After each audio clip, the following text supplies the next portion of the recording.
It is 4 in the morning. The alarm clock screams in the dark, and somewhere in a small bathroom, a man stares at his reflection under a harsh, flickering fluorescent light. He grabs a razor, spreading foam over skin that is already red, irritated, and raw.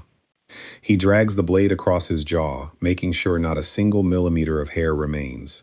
You might look at this and think it is just a strict corporate dress code. You might think the bosses sitting in air-conditioned offices want their blue-collar workers looking sharp, disciplined, and professional. But you would be entirely wrong.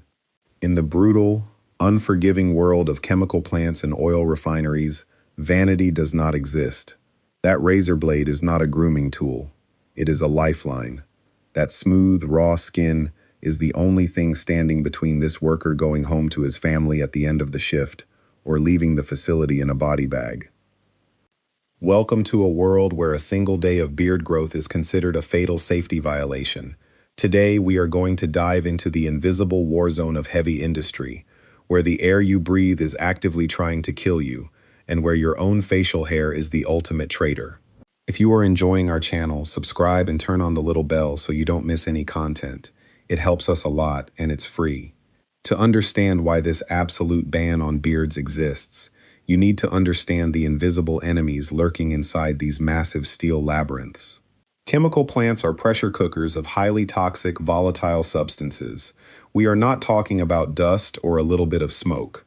We are talking about chemicals like chlorine, ammonia, and the undisputed king of silent industrial killers, hydrogen sulfide, commonly known as H2S.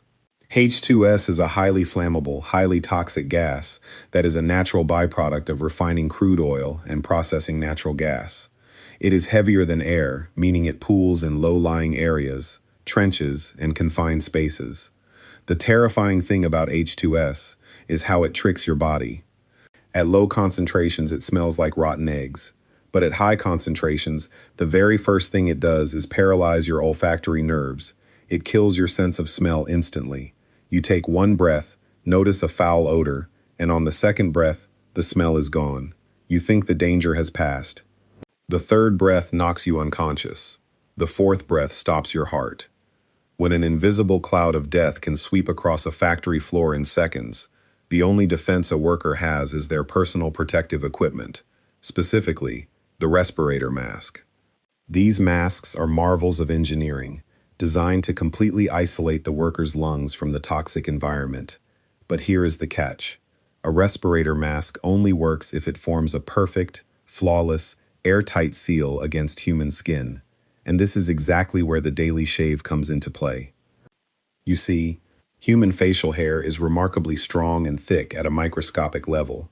Even a small amount of stubble, the classic 5 o'clock shadow, creates a highly porous, uneven surface on the face. When the thick silicone or rubber edge of a respirator mask is pressed against a jawline with stubble, it cannot sit flat. The hairs act like microscopic pillars, lifting the rubber ever so slightly off the skin.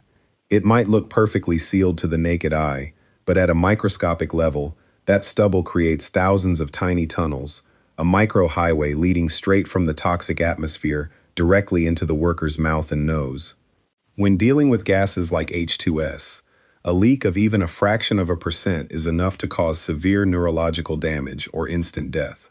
The industry does not just take the worker's word for it. They enforce this with a terrifyingly strict procedure, known as the fit test. Every single worker who might need to wear a respirator must pass this test regularly. They put on the mask and are placed inside a hood or a booth where a strong tasting or smelling chemical, like saccharin or banana oil, is pumped into the air around them. If they can taste or smell even a hint of it, they fail. If they have even a microscopic shadow of a beard, they fail. And in this industry, failing the fit test means you lose your job. It is that simple. There are no religious exemptions. There are no personal style choices. The laws of chemistry and physics do not care about your freedom of expression. But nobody talks about the physical toll this takes on the human body. Faced with an invisible threat that forces you to change your own face just to survive the shift, what would you do? Would you give up your personal identity for this paycheck? Leave me your opinion in the comments, because the physical toll of this rule is much worse than you think. Imagine shaving every single day, sometimes twice a day if your hair grows fast, scraping away the top layer of your skin. Now imagine going to work in a sweltering chemical plant where the temperature easily exceeds 100 degrees. You are sweating profusely, and for hours at a time, you have to wear a heavy, tight-fitting rubber mask strapped forcefully against that freshly shaved, irritated skin. The friction is relentless. The sweat gets trapped under the rubber, mixing with industrial grime. Many workers suffer from severe contact dermatitis, chronic rashes, and ingrown hairs that become infected. Their faces are permanently raw, burning from the moment they clock in to the moment they clock out. But they endure it in silence, because they know the alternative is much, much worse. Let me paint a picture of what happens when the rules are bent. Imagine a routine maintenance shift. A worker, let us call him John, decided to skip his morning shave. Just one day. He figured he would be in a safe zone, far from the critical pipelines, but in a chemical plant, the environment can turn lethal in a heartbeat. Suddenly, a high-pressure valve fails on a nearby unit. The screeching wail of the toxic gas alarm echoes across the plant. The air physically shifts as an invisible cloud of H2S is released. Training kicks in. Every worker has seconds to grab the emergency escape respirator off their hip, pull it over their head, and lock it down. John's co-workers, faces smooth as glass, secure their masks. The rubber seals perfectly with a tight suction. They are safe. John pulls his mask on and pulls the straps tight. But underneath the rubber, yesterday's stubble is fighting against the seal. As he takes a panicked, deep breath, the negative pressure inside the mask pulls the toxic air right through the microscopic gaps created by his facial hair. He does not even smell the rotten eggs. The gas bypasses the filters completely. His vision blurs instantly, his knees buckle, and he collapses onto the steel grating before he even realizes his mask has failed him. This is not a Hollywood script. These are the quiet, brutal realities discussed in safety briefings behind closed doors. The mandatory shave is a heavy burden, a daily sacrifice of personal identity on the altar of industrial safety. These workers literally alter their physical appearance to comply with the uncompromising demands of the machinery they operate. They trade their comfort and their style for the privilege of returning home alive.